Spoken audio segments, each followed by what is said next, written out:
Dev, you got a beatbox for us or something? We got no music. We're going musicless today for the show. Monday mailbag Putting with Dev no on music. the spot like that. Come on, Dev. Yeah, Give us real. something to harmonize. Also, you think that I would be the one that's like making the beat? I would have to be the MC. I would be the one rapping. There's no way that you got me making the beat. What's up, everybody? Welcome into a musicless edition of the DNVR Nuggets podcast presented by DraftKings Sportsbook, America's top-rated sportsbook app. Use promo code DNVR when you sign up. Guys, the first week of the NFL season made bank because all those super deals. This last week, though, still made money. I still came out in the – is it the black? Red is if you come out in the red if you lose. The black is if you win, or the green.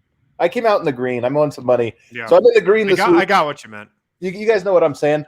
So sign up, bet along with us. Watch the tailgate on Sunday mornings. That's all I do. I just copy their bets. I'm like, all right. Except for Hank. Hank, I'm like 50-50. He gives a bet. I'm like, if I feel it, I'll go with it. Andre and RK, whatever they say, and I've been making money.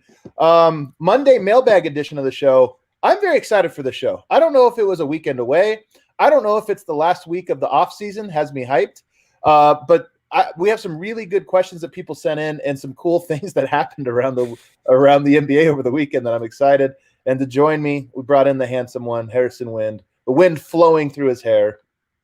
I hope you're not betting on my Colorado Buffaloes for the rest of the college football season, because I'm certainly not. Would I even bet on them to score a single point? Like, just give me a field goal. Yeah, it's not a lock that they will score a point the rest of the season. It's not a lock. Dev, some CU slander to start the show. Do you approve of this?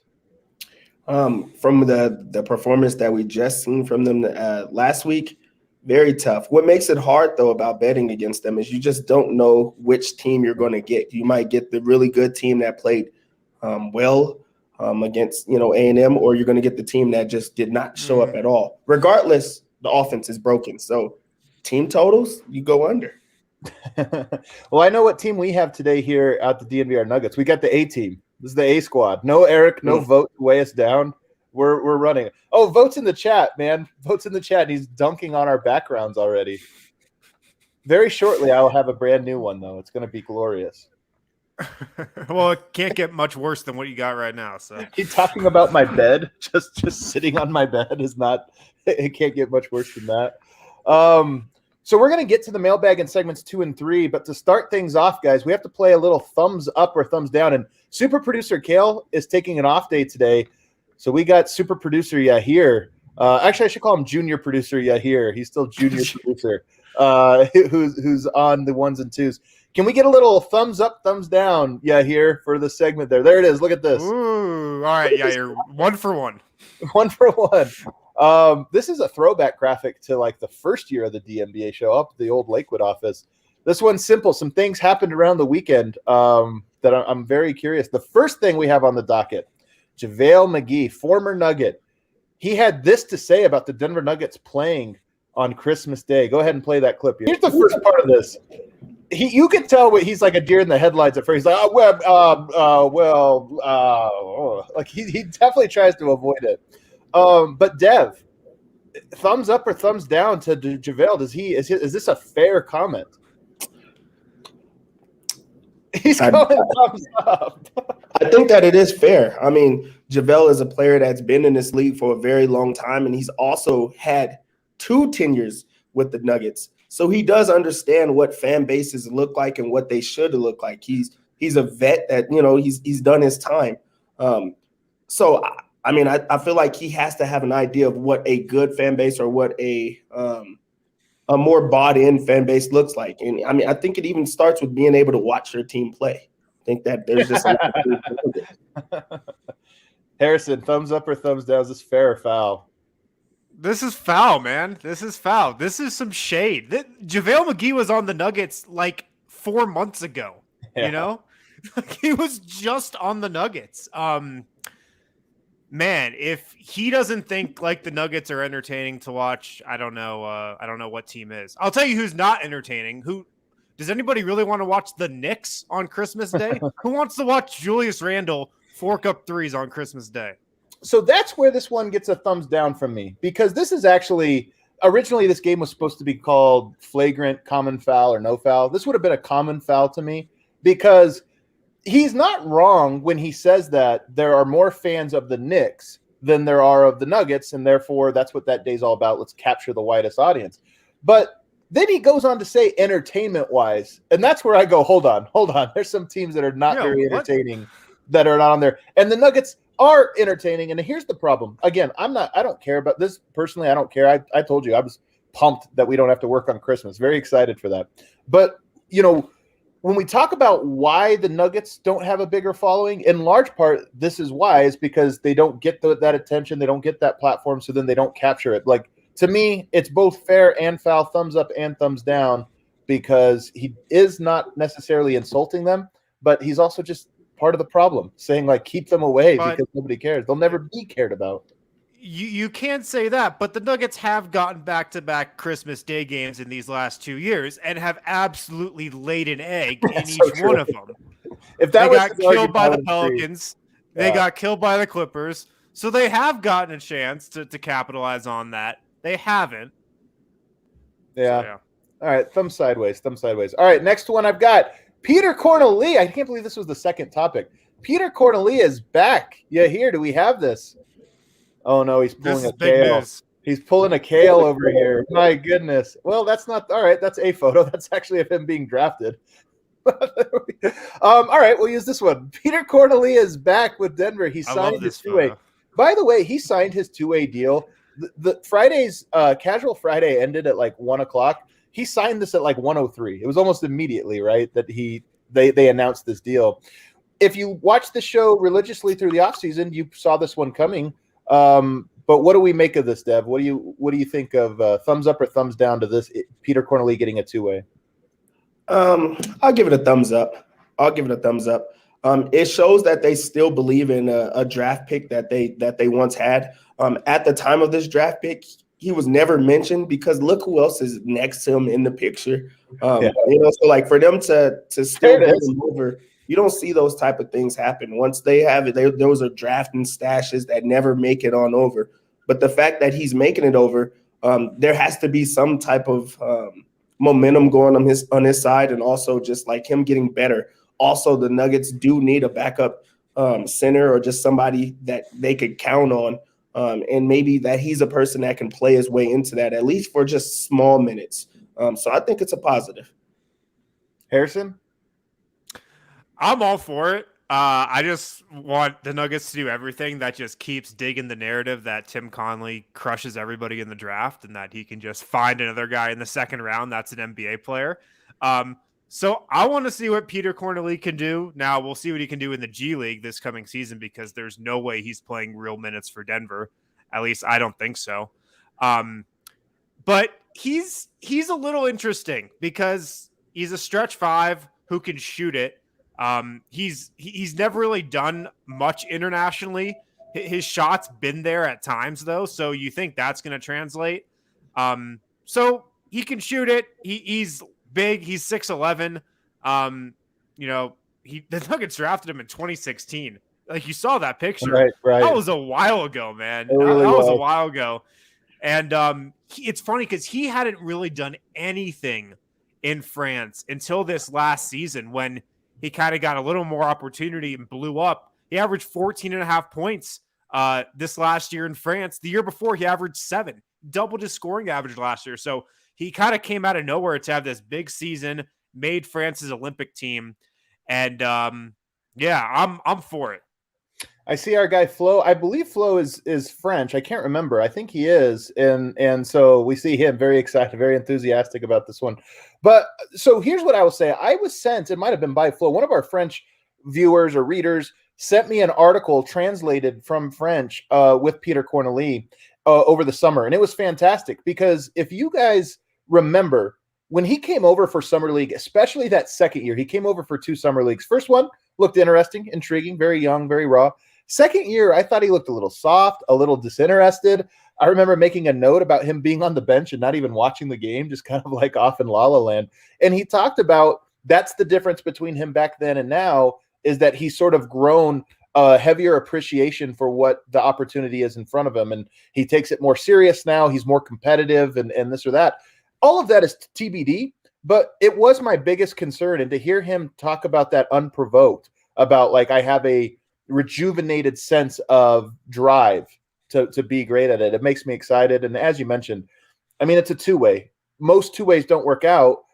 Might as well get a guy that you kind of believe in and scouted and have been part of the system and communicating with. So I'm intrigued to see what he does at the G League level. Excited. Yeah, French players typically, translate pretty well compared to other international guys too. So I'm hopeful, man. I don't think he's gonna play much with the Nuggets unless things go really awry. But we'll see him in the G League a lot. I spoke to a very high level NBA scout over the summer, and I was asking him about Peter Corneli because I had gotten the sense that, like we talked about on the show, he could be a guy for a two-way. A scout told me he thinks he can be a specialist at the NBA level. So if he can be like a Channing Frye 3-point specialist, yeah, that'd be fun. Well, he's easily my favorite French center in the NBA, like by a mile. He's already there. It will be interesting. So you're referencing the whiteboard, by the way, Harrison, which is funny. We don't have that one to pull up, do we? The whiteboard picture, because that one, now that we have a fully official roster, literally every name that was on the whiteboard is now part of the Nuggets. So they batted 100%. If you remember on draft night, there was a whiteboard that leaked with the Nuggets' a bunch of names on it. Actually, it was just initials. How long ago, Dev, do you think they had the plan for this 17-man roster? When do you think that was like, hey, this is what we're going to do? At the final buzzer of last season, like they already knew going into it that this was going to be the team. They just seemed to run everything back. They do. It seemed like they had to already commit to Aaron Gordon very early, and they were like, this is a team that at their best is going to be able to compete for a championship. Why not just keep the same core intact? I mean, a lot of people were sad to see Paul Millsap go, but that was the only change from the team. And they just went younger. So you can't be against that. So I think that was a long time ago. All right. Our top story tonight. Okay. It's not really our top story. It came out today that Rich Paul has a new girlfriend, or at least a public girlfriend now.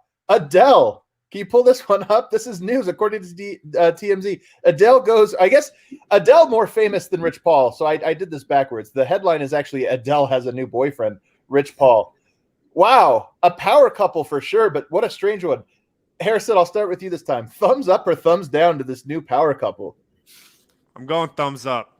Apparently, this isn't news. I asked my fiance about this, and she's like, yeah, we've known about this for months. So this isn't news to the Adele world out there. It's news to the NBA world, apparently. But Deb, I'm giving it a thumbs up. I absolutely did not know that. But the best part about, Rich Paul is, first off, you could just see this. They're probably standing up right next to each other. When you look Rich Paul up on Google, it says that he's 6'1". I think that's more news than anything else. But anyone with Adele is for sure a power couple. Like Adele she's big time.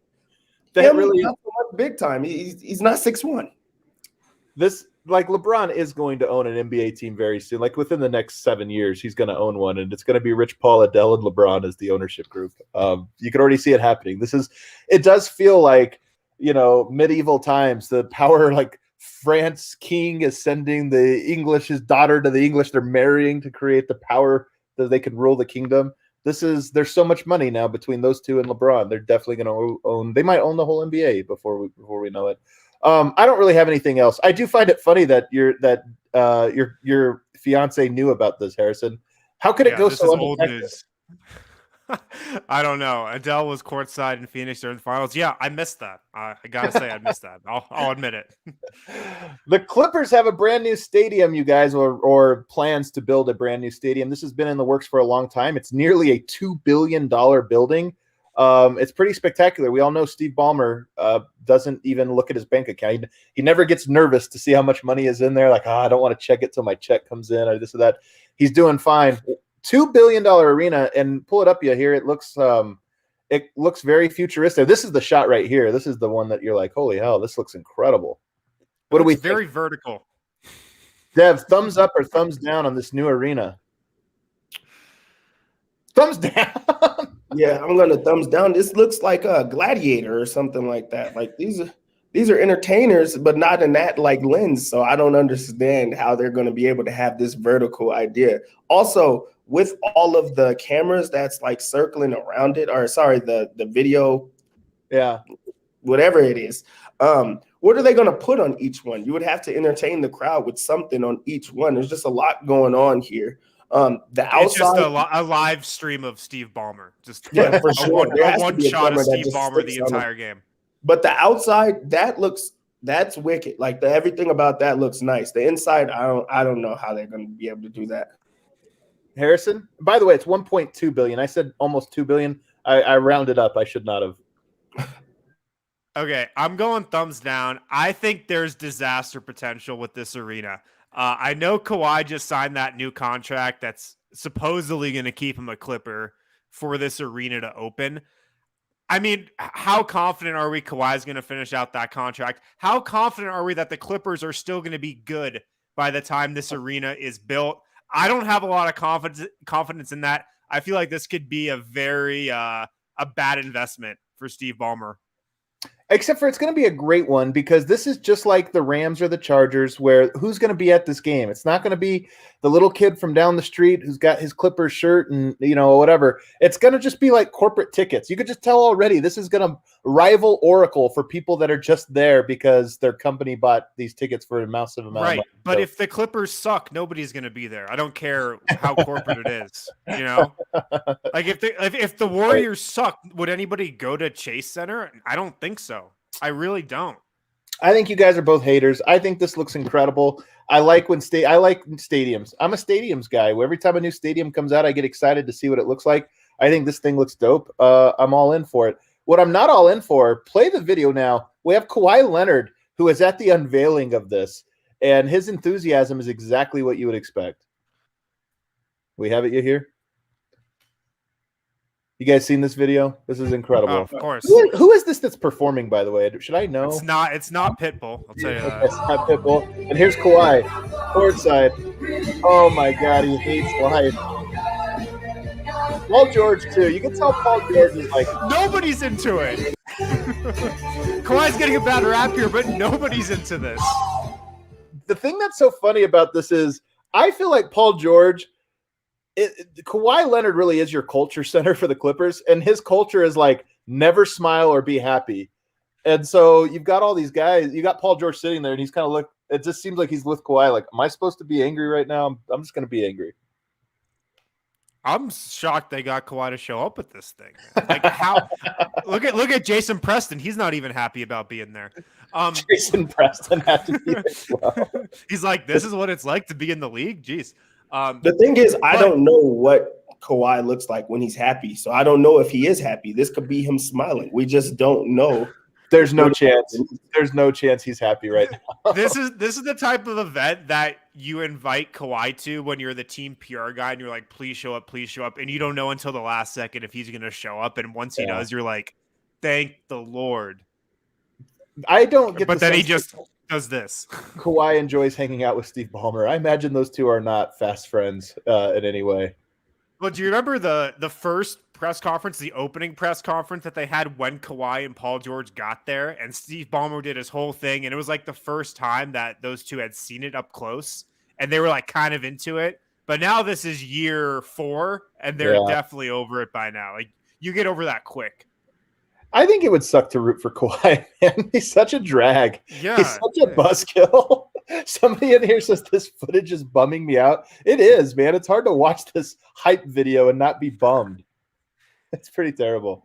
Last item of note news today, Malika Andrews, former friend of, I guess she wasn't friend of this show, but she was on Locked On Nuggets one time. I'm going to flex on that. She is now replacing Rachel Nichols in the new, it's not the jump, you guys. It's not the jump. It is the NBA. What's it called? The NBA show?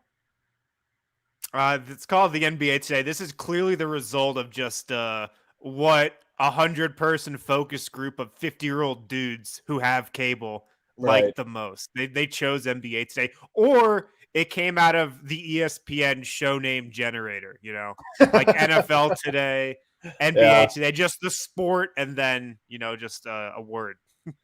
Thumbs up or thumbs down on this new show with Malika Andrews, Dev? Double thumbs up. I mean, Malika Andrews is beautiful and talented, and she's continues to get better throughout the years. And just to see her have some type of, the type of success that she's having, and on top of that, be very good at her job, I think it makes it easier for everyone watching. I think that they could have tried a little bit harder if they were going to get, this all-star lineup or whatever the case may be. But you got to root for everything that she does. Harrison? Yeah, I like Malika, but is this not just the jump? It's the jump 2.0. Yeah, they must not have had naming people rights. who are on the jump. Yeah, Yeah. the same but you people also who are on have the to jump. change. You have to change everything if you're going to be out with the old. You can't have the same idea because there's those older people that are like, no way that we're going to support this. So if you just change it completely, you have the idea that it's new. It's a new thing. I'm double thumbs up with Dev. Malika's the best. She's fantastic, and she's like Jamal Murray's age. She's still on a rookie scale contract, relatively speaking, for her career. So she's only going to be fantastic. I will say, Kendrick Perkins, Vince Carter, like, all right, whatever. It's probably going to end up being just like the jump. But I've always said, and I'm a little bit of a hater, I did not like how much the jump focused on the dumbest aspects of the NBA. And I'm hopeful. That's not changing. Well, I'm just going to say I'm hopeful that Malika doesn't steer us all into that same 5 talking points. We got to hit LeBron corner. We got to hit Warriors corner. We got to hit the same little thing. I hope we don't do that, and I hope we don't turn it into like a soft version of TMZ, because that's what I thought the jump was, and that's why I hated it. So I'm excited. I'm cautiously optimistic for it. Let's hit a break, though, because we have so many different mailbag questions to get to, and I'm really excited to get to those in segment 2. Yeah, first off, guys, make sure to pick up some Mile High City Copper Lager from Breck Brew this week. You know the Mile High City Copper Lager by now. It's got that Nuggets blue can with the Nuggets logo on it. A perfect beer for any occasion. Look, it's summer right now still. I'm still considering this summer. We're shifting into fall. Don't worry. Mile High City Copper Lager, great for any season, great for any occasion. If you're at the park, if you're at the bar, if you're at a buddy's house, a great beer. So pick one up from the Breck Brew Farmhouse. Pick up some Mile High City Copper Lager from your local liquor store, supermarket. They've got it everywhere. Also, at Solace Meds, they got some awesome deals going on throughout the entire month of September. You can get Can America gummies for 25% off. You can get Strange Tinctures for 20% off. You can get Rockin' Cartridges for 25% off. Glacier Concentrates are 20% off as well. You can get those deals at any of the 4 Colorado locations for Solace Meds: Fort Collins, Wheat Ridge, Broadway, and on East Colfax, just blocks away from the DNVR bar. Also, if you drop the code DNVR20 at checkout, you're going to get 20% off your entire order. You're also going to get a free Solace bar or cane cone. So walk into Solace Meds, you won't spend a lot of money, and you'll walk out with just a bunch of stuff. They got all those deals going on throughout the month of September, and then drop the code DNVR20 to save 20% on your entire purchase. You guys know what time it is. Mailbag time. I didn't prep you for this one here, so I just did it for you. Mailbag time. Monday mailbag. Let's go. You guys know we send out the tweet every Monday morning, and we get all kinds of great responses. Let's get to the first one you hear. What do we got? This one comes from him or her. MPJ on the JJ pod said he told Tim Conley that he wanted to be the greatest Denver draft pick ever. What does a hypothetical MPJ MVP season look like with Jokic still on the roster? So rather than answer the MVP part, because let's just assume to answer the first part means you have to answer the second, I'll amend the question to say, what would MPJ have to do in his career with the Nuggets to be the best draft pick they've ever made? Given that the MVP was the 41st pick, Dev, what would he have to do to be the greatest draft pick the Nuggets have ever made? He'd have to lead the league in scoring. Something like that's super high, just because there's still Jokic, there's still Carmelo Anthony. I don't know how you're going to pass those guys right now. So I think that, first off, I think it's really far-fetched, but the idea that he's really chasing that, and it's something that he has said more than 5 times. I feel like every time he's interviewed, he says the exact same sentence, which means he truly does believe that, and he's doing everything he can to try to make that happen. As far-fetched as it is, if you have that belief in a guy that continues to play the right way and is getting better every single year, then I think that that's how you have to do it. But like you said, you would have to lead them to a championship. You lead the team in scoring, you lead the league in scoring. You lead them to a championship. Now you're starting to get closer and get into that consideration. And then comes the consistency. So just keep believing. Keep believing. There you go. Harrison? If we're talking about best draft pick ever, I don't think he's ever going to be able to surpass Nikola Jokic. Ever, regardless of what he does. Even if he leads Nuggets to a championship. Because Nikola Jokic was taken in the 40s, man. An MVP from pick 41, that's unheard of. I doubt that ever happens again. So I don't think he could ever be the best draft pick in Nuggets history. But if he led them to a championship, he'd be number 2 for me. I think you're both wrong. This is on the table. It's on the table for Michael Porter. Am I predicting it? Of course not. You're right. Jokic is the 41st pick, already an MVP. And in my opinion, actually, I don't even think this is an opinion anymore. It's a fact. Just not everybody agrees with it. Jokic, the best Nugget to ever play. So what would Michael Porter have to do? Well, of course, he would have to surpass Jokic as the greatest Nugget to ever play. But then it's a matter of degree, by how much. And I think you're right. He would himself have to be an MVP. He himself would have to lead the Nuggets to a title and probably be the best, not just the finals MVP, like Andre Iguodala was the finals MVP, but he wasn't the Warriors' best player. He would have to be the best player, lead him to a championship, and be an MVP caliber talent. And to do those things with Jokic still on the roster, that means you have like 2 of the 5 best players in the NBA on your team. That would be incredible. To get to that height, you're talking 30 points per game. You're talking incredible, like Kevin Durant-like efficiency, or maintaining the efficiency he has, but going up that level. And then you're probably talking about carrying the team when Jokic is out for some length of time, whether that is, 5, 10, 15 games, or whether that's just like Jokic's on-off splits are actually a negative because they're better. They're so good when he's not on the court because Michael Porter carries them. It'd have to be something absurd like that. So that would be it. He would have to surpass Jokic as a player and win a championship, and it'd have to be by a comfortable enough margin that you could make up the gap. I think it's possible. I'm not predicting it, but it's of the million outcomes for Michael Porter in his career, 1% of them still have that, in my opinion, still have that. He has to grow really fast, and that window's closing, but he's just such a talented scorer that I'm not taking it off the table yet. Am I crazy? Yeah. No, you're not. I think we're talking about 2 different things. Like, can he become the best Nugget? Can he surpass Jokic in that way? Yeah, by doing all those things he can. The best draft pick, though, I think is a different conversation. I mean, it's one of those questions where it's like, is it if you have Michael Jordan with the 3rd pick or you have, Giannis with the 13th pick, what's the better draft pick? I mean, it's tough, I guess, to say at that point, but probably Giannis. Okay, all right. Well, then maybe it isn't possible. I mean, that's me. That's me. All right, let's go to the next one. What do we got for the next one? What's the most fun? So I love this question, Gregor Peterson here. What's the most fun, semi-realistic play of the year that could come from the Nuggets this season? So this is asking, what's the greatest highlight you could theorize from the Nuggets this year? I think I answered a question like this on a show a month or so ago, but I want Michael Porter Jr. to have a Gary Harris-esque game winner, like Gary had against Oklahoma City a few years back. Just like because that shot, man, that shot was in, it was a regular season game. Yeah, it was national TV, but there wasn't, it wasn't in the playoffs. The stakes weren't anything crazy, but that shot is very iconic still years later. Yep. If Michael Porter had one of those this season, that would be pretty cool. Dev? For me, I would say, the obvious answer, I think, would be something that has to do with Bones, just because it's a new player that they brought in.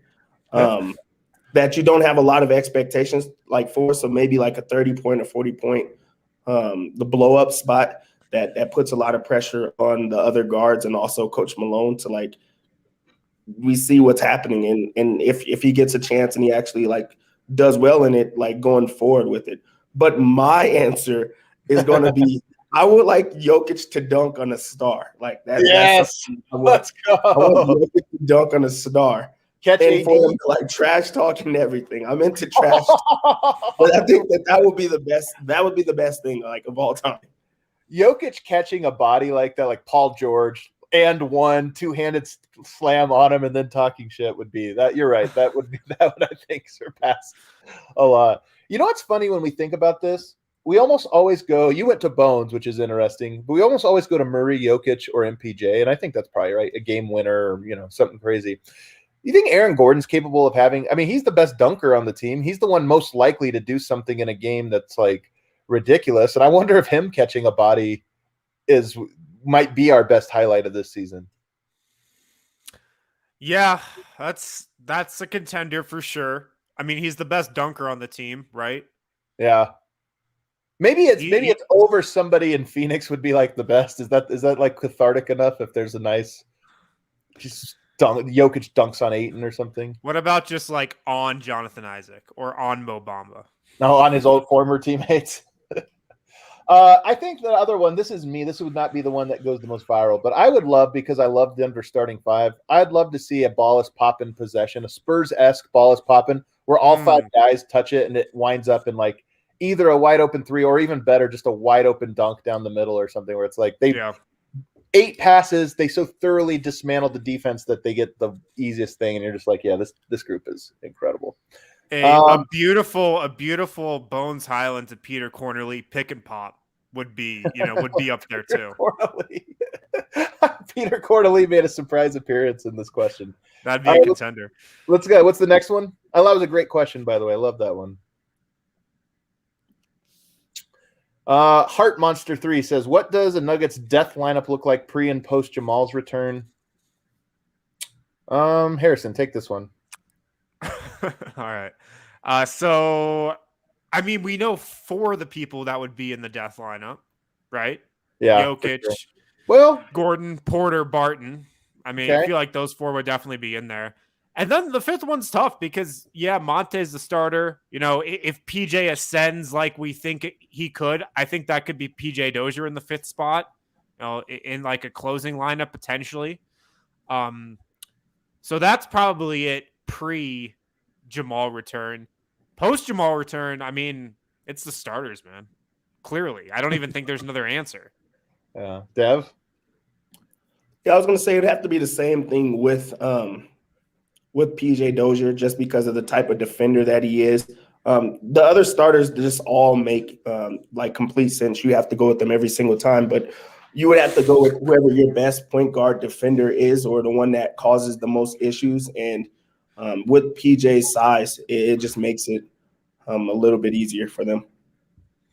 Yeah, I'm all in on PJ being the death, like being in there for Monte for the best lineup pre-injury. When you do get Murray back, I'm with you. The starters are probably the best net rating, best whatever. But the thing about the death lineup was they only went to it to close the door. And I think Denver's close the door lineup will be their starters again. I think it's just going to be like that. But I do wonder if there is a more fun lineup that if you take Aaron Gordon out, you move MPJ to the 4, and you run with Barton at the 3 and maybe a Bones. I don't. Again, it's not going to happen this year, but let's just dream. This is a hypothetical. If you got Murray, Bones, Barton, MPJ, they're not going to guard anyone. But that might be one of those lineups that just offensive rating 170, and it's just consistent. Every single time they're on the court, you can't guard it. Yeah, for sure. I just want to throw back to this question really quick. If Malone went full Bobby Knight and tossed a chair across the floor,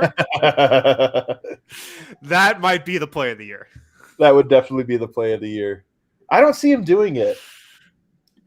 Maybe Tim Hardaway grab the monitor and throw it out on the screen or out on the court. Do you guys remember that? Is that too old of a reference? I know. I've seen it. That's back when the TVs were like 300 pounds. Remember the little square thing? Yeah. That thing like a sack of potatoes. All right, let's get one more in before we go to another break. What do we got you here? Jokic won MVP 21. That's a fact. If you could have any player in the league for similar money to put next to the core 4, besides Barton. Oh, remember, Harrison, certain questions we get every week. This is another one of those. I'm actually going to refuse to answer this question. Who would it be? Not going to tolerate this. It's always the hey, other than Barton, if we got rid of Barton, who could we get rid of him for? There's this question gets asked in a different form every time. But you know what? They asked it. I'm going to entertain it. Dev, Harrison recuses himself. What do you say, Dev? Kevin Durant. That's not equal money. Michael Jordan. Yeah, I mean, yeah, it's one of those questions that just makes it so hard. I mean, I guess you could go with like OG, but he's just not because he's not 2 though. He's too big. yeah. I think that the question's hard. Then you're gonna just want to get like the top guy, or there's not many guys you could get. Right. Lonzo Ball is the easy answer for me. Like, and I feel like you lose some things swapping those two, but you probably gain a little bit more length, defense, playmaking, unselfishness, all that stuff. Voted here trolling. But the thing I'm telling you, and this is, we're never going to get to this point. I really do think Barton, for the money, is probably like a top 5 fit, just in terms of everything he does for the Nuggets, and when they have everybody healthy, what they need. So, Joe Harris, that's a fun one. I mean, Joe Harris. The thing about Joe Harris and Barton is the thing people sleep on about why Barton's also such a great fit next to Jamal is because he's a great ball handler, and that's something you would lose with Joe Harris. Like, Jamal Murray is a good point guard for, the Nuggets system. He's great in the 2-man game with Jokic, but he really benefits from having somebody else who can handle the ball next to him. And that's something a lot of people miss on Barton. And so I feel like that would almost be a requirement of if you were putting somebody else next to him. That's why Lonzo, I think, would work, because he can't handle the ball like that. Yes, defense. People think Barton's a bad defender. He's a good defender. He's also 6'7". That matters. Another one in here, got to just give shouts to our Serbians. Bogdan Bogdanovic.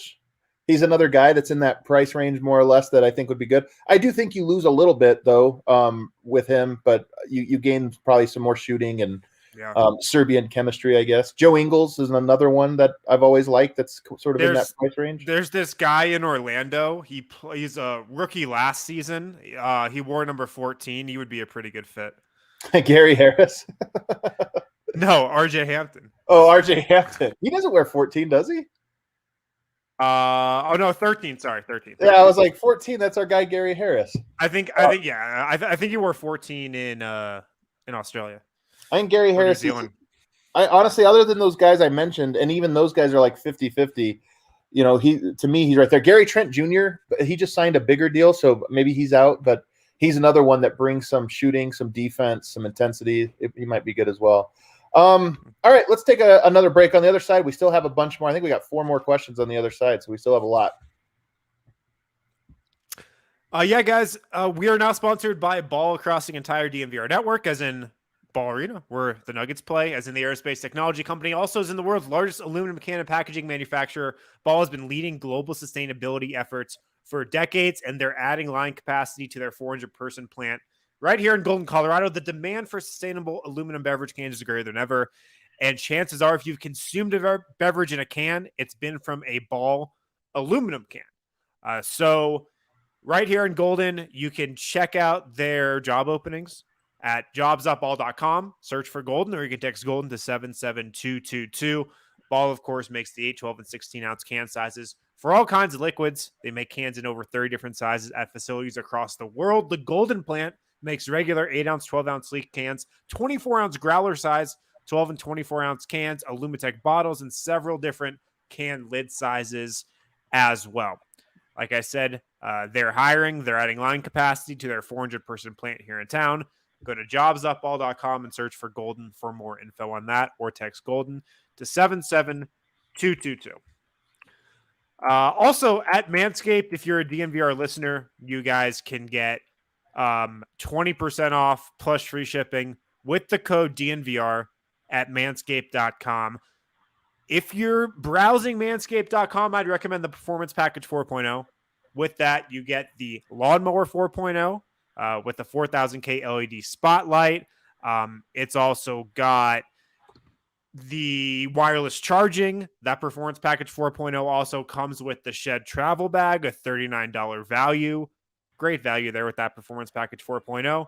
It also includes the Weed Whacker, and which is a nose and ear hair trimmer that uses a 9,000 RPM motor. So great stuff with the Performance Package 4.0. Get it for 20% off plus free shipping with the code DNVR at manscaped.com. 20% off plus free shipping with the code DNVR at manscaped.com. Finally, if you're looking for a dentist in the metro area, in the Denver area, maybe you're new to town, maybe you're looking to switch up dentists, check out Green Mountain Dental Group.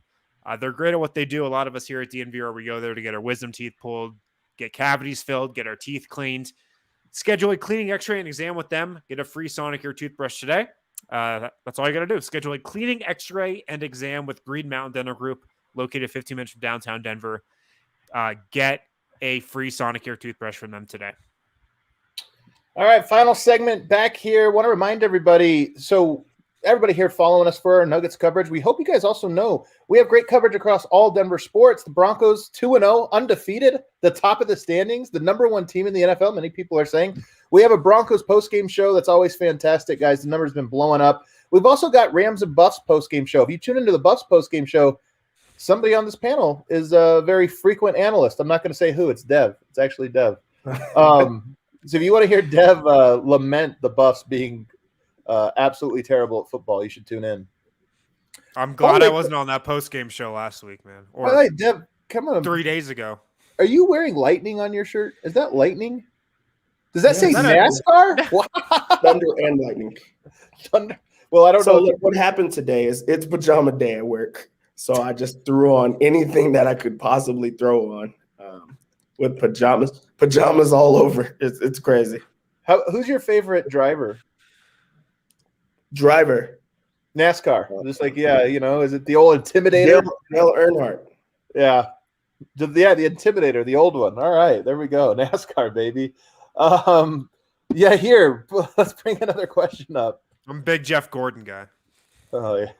Big Ricky Bobby. Big Honey 123 asks, if you could see Jokic interviewed by any NBA player, past or present, who would you want to have interview him? Big Honey, what a great question, man. I love when you get creative like this. This is an A+ question. Okay. Dev, what do you think? This is a good question. I would say Sabonis. Ooh, that's a great answer. Because I think that they would there's a lot of comparisons, and also I think that he would be able to just say as a comment, we have to address it. I think he would be able to just answer questions that have already been there, and maybe he even passes the torch and just lets other people know, like, yeah, you're a way better passer than I was. And with it coming from him, then everyone else can say, you know what, this guy has a point. That's a great answer. It's a great answer. Harrison? Past, I would say Larry Bird. Present, I would say Giannis, because we got to keep the Giannis, Nick and Giannis. What was it? Giannis and Nick? Nico and Giannis. Nico and Giannis. Yeah. We got to keep that train going. That's a great one. The answer is Larry Bird. I thought I was going to surprise everybody, but to me, by far and away, I would love to see Larry Bird talk to him. I've always wondered what Larry Bird thinks of Jokic. He's had a few. Too. I mean, we know he likes him because he's had a few comments about it, but nothing like crazy. It's like a one-liner. I would love to get somebody to get Larry Bird to just go on record for 10 minutes about Jokic's game and if he sees similarities and what he likes and dislikes. I mean, to me, there would be no better content. And if those two interviewed each other, oh my goodness, are you kidding me? Guys, we got Richard Jefferson watching the show. What's up, Richard? Yeah, for real. There's no way anybody actually would answer that. Richard Jefferson. I saw somebody say Tim Duncan. Yeah. I was thinking about Tim Duncan. He would just be a terrible interviewer, though. You know? But maybe he opens up like something different with Jokic, just because it's so much so similar to himself that it would just pop off things. I think that would be a good answer. It could be. I'm with Tim Duncan as well. I saw somebody say Hakeem. I think that would be another fantastic one. He would be really interesting. A personal fave for mine, Boris Diaw. I would love to see Diaw and Jokic also comps. So I just want guys that are similarly interesting. There's a lot of the old timers, man. I feel like there's a lot of the old timers that would be really fun. Not so many present ones. His present teammates would be good too, because there's a lot of inside jokes that happen behind closed doors that they would just kill him on. You know that. Vlatko, Wancho interviews Jokic. That'd be a great podcast. I would listen. I would listen to that one. Yeah. That's a great question. I'm sure we're forgetting some great ones. All right, let's go to the next one. Oh man, the Ralph The Ralph says, do you think we've already seen Jokic's ceiling last season? What else does he need to add to his game to be a two-time MVP? More power to the pod, guys. Shouts from the flag of Philippines. Oh, that's because I copied and pasted and it didn't copy the emoji. This is another one we get pretty regularly, Harrison. This is another This OG is another one of the hits. This is one of the hits. What do you think? Have we seen his ceiling? No, we haven't. I will refuse to say that we have. And look, man, I actually think there's definitely things he can still improve about his game.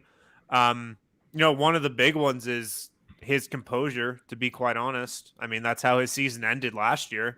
He lost his composure. And so if he can continue to get better at that, I mean, that's been a running storyline with him, I feel like, for the last several years, just him and the officials. That's something I think he can improve. Honestly, like, I feel like his 3-point shot could be better, could be more consistent. Yeah. So there are things that he can definitely improve. His defense, I think, can still get better. So there is still room to grow, which is wild. But I definitely am not going to sit here and say he's reached his peak. I think that he's not even close to like his ceiling. I really don't. And the reason for it is I think that with him, first off, he's getting in shape. So he's starting to take the game more serious as far as how he could take advantage. I think that he was just beating people off for just being better than people. But now, like, you're starting to see the work ethic and everything else add to the game. Two, we're starting to see different parts of his game. At first, it was like the passing and the vision. Then came like the shooting. He's getting better as a defender. We're starting to see him start to score more. We didn't have as many nights last year where he just didn't shoot at all for the whole game, like we've seen in the past. And now that he is the MVP, I think that there's an expectation like, now I need to just keep it up. So I think we just keep adding more and more to Jokic's game where he's now carrying. So I don't think he's biased. He's at his ceiling, which means that it's scary for the league. And it would be interesting to look at last year. The one difference between last year and every other year of Jokic's career was there's just zero emotional funk games.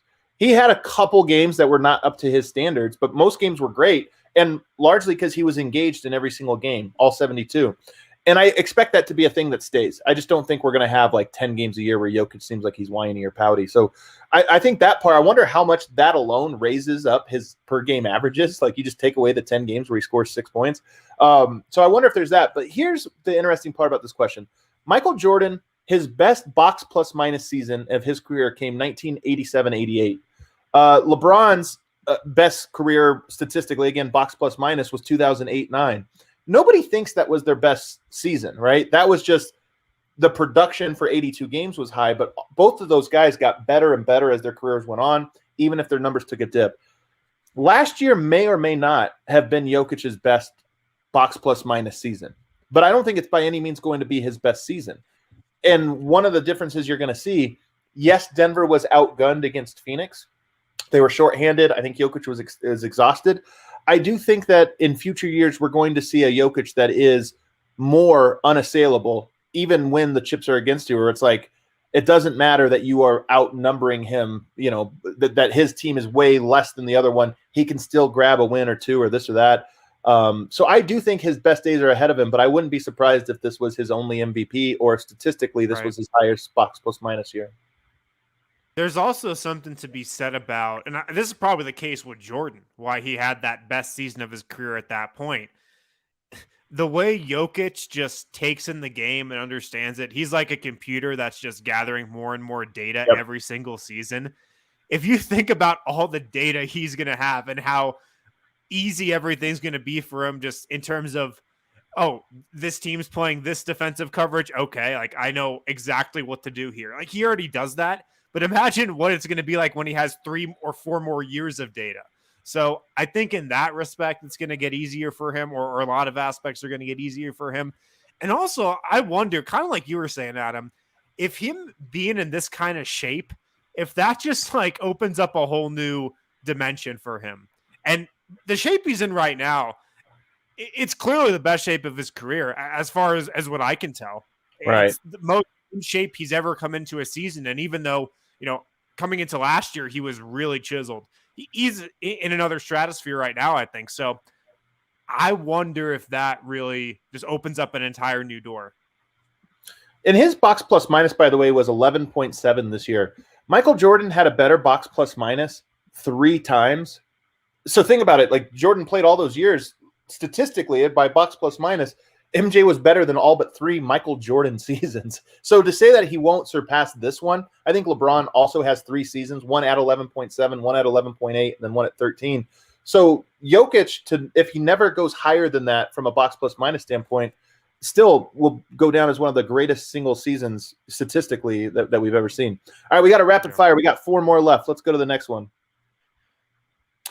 Miroslav, friend of the show, and also contributor, one-time contributor here with he just wrote a great piece about how many minutes and points guys will score this season. If you're a member, check it out. Nuggets will have only 4 guys that played in the 2018-19 season, aka the last normal season: Jokic, Jamal Murray, Will Barton, Monte Morris. How do we call this upcoming season considering this amount of turnover? So I'm going to go first on this one and say that I think it's a little bit unfair to say that there's only 4 that played in the last regular full season, because I think from a chemistry standpoint, the guys that played on the team last year, that's what mattered. I don't feel like there's an adjustment period from a chemistry standpoint now that this is a normal season. I do feel like there is. I'm curious how Michael Porter handles crowds and things like that, but I don't think that I don't worry about his chemistry with the team.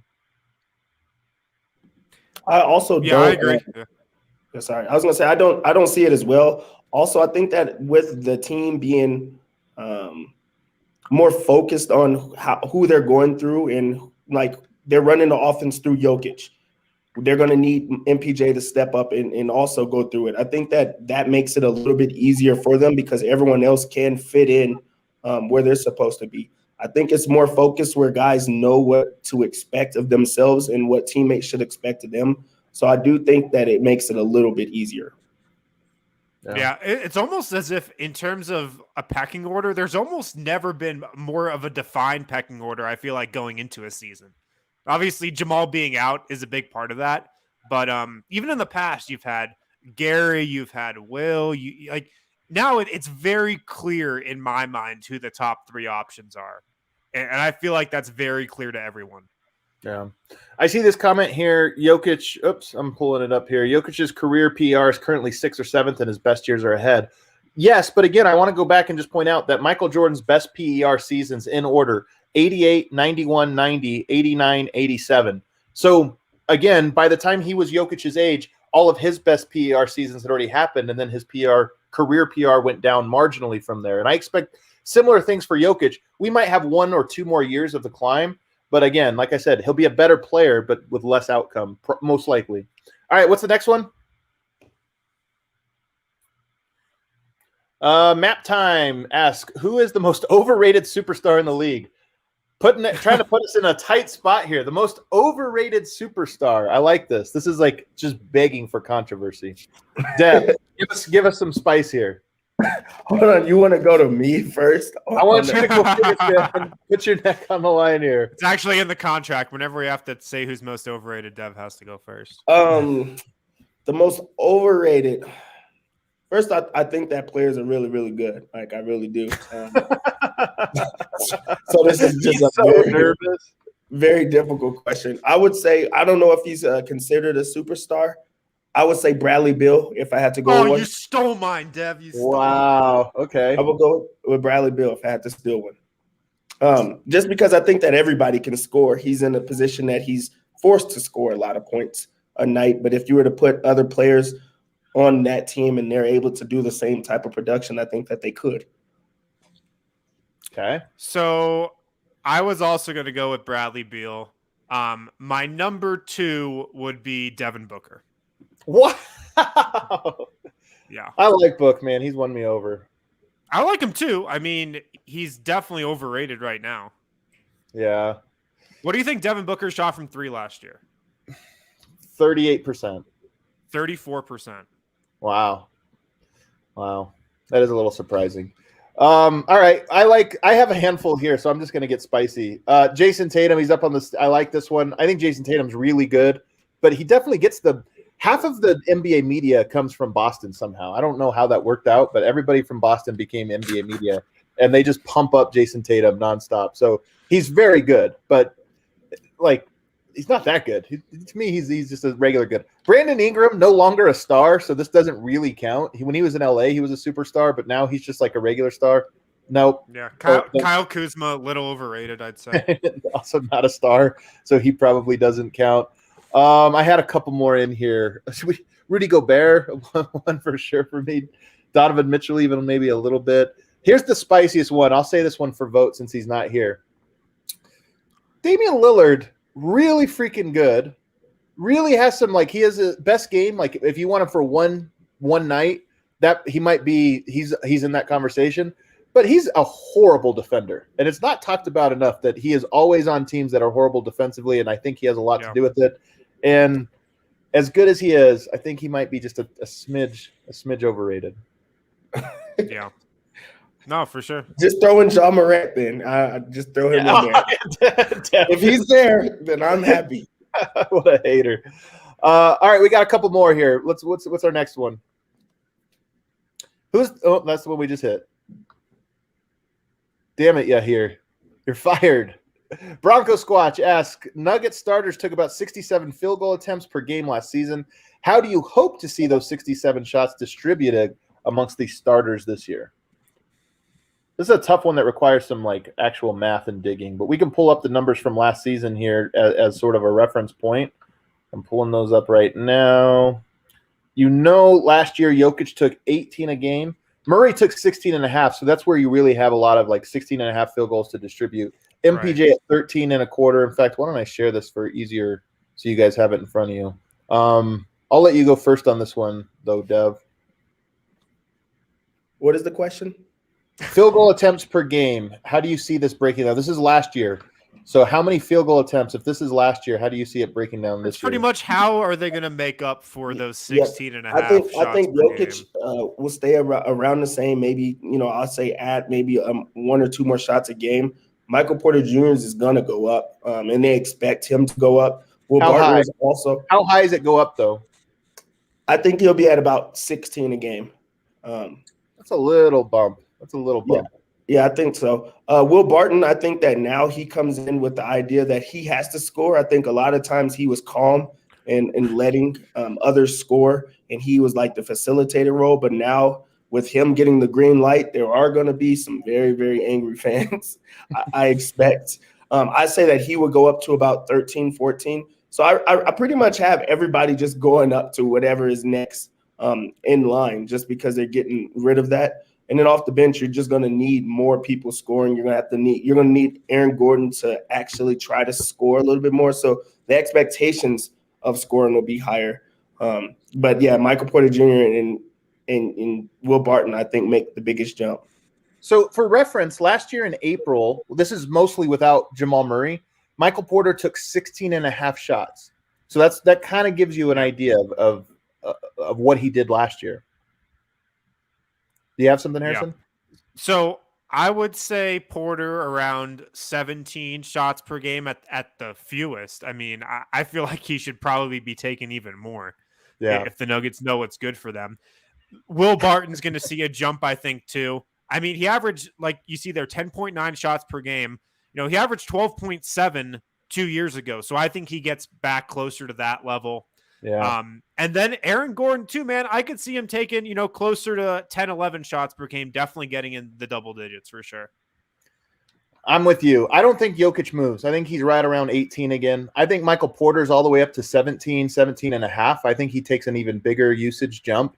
Will Barton, to your point, adds another 2 shots. I think Aaron Gordon adds a few, and then Jamal Murray, you replace Monte Morris there, and that number goes way down to like 7 shots or 8 shots. Kind of in line with what he's done for his career, 8 or 9. So to me, Jokic, it's not so much. Porter, big bump. Gordon, a little bump. Barton, a little bump. I think that's how it goes. Do we have any more? Or was that it? Here?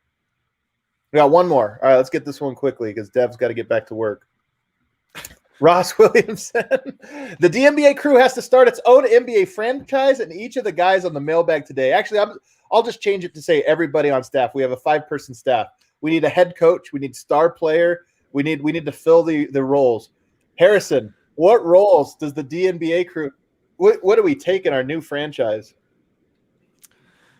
I'm taking Dev as our star player.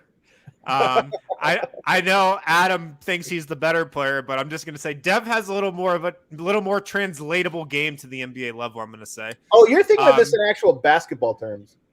Yeah. Oh, okay. Well, what was I supposed to think it in as? I thought like owner, general manager, like coach. Well, it said star player. Star player was one of them. Adam, you're our coach.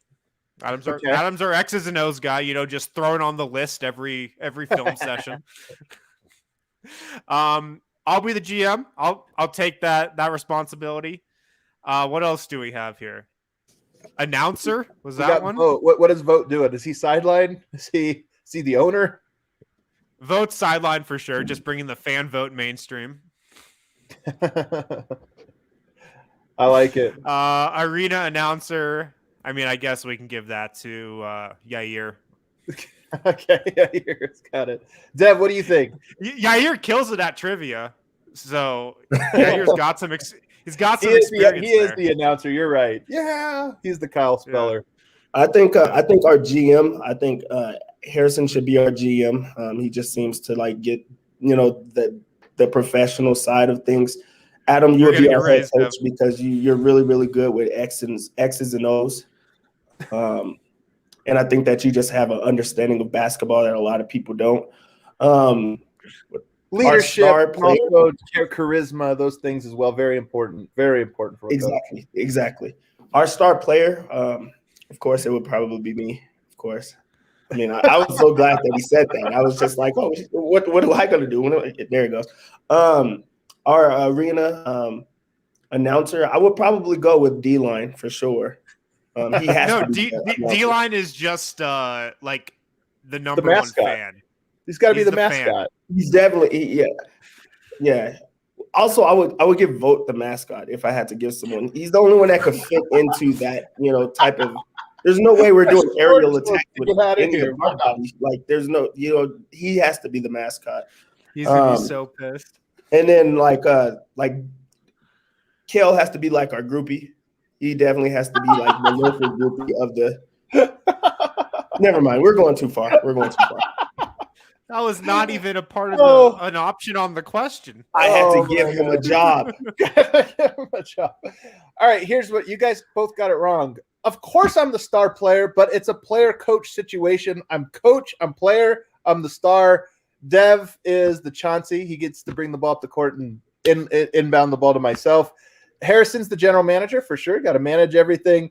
Vote is definitely the sideline reporter, and D-Line is the mascot. That's the way it works. D-Line gets all the crowd hyped. He puts on the clown costume. He does it, man. This is perfect. Player, coach, star, coach of the year, and player of the year at the same year. It's incredible. I can't believe what a year I just had. Absolutely. I might even be GM. I might also put a lot of input into Harrison on the GM side as well. He's more of a shadow GM, just a suit. I'm the David Griffin. You're the Trajan Langdon. Exactly how it works. Exactly. That does it for today's show, guys. Thanks so much for hanging out with us, and thanks for the great questions, man. We really had some fun ones in there. Don't forget, all week. This is the last week of the off season.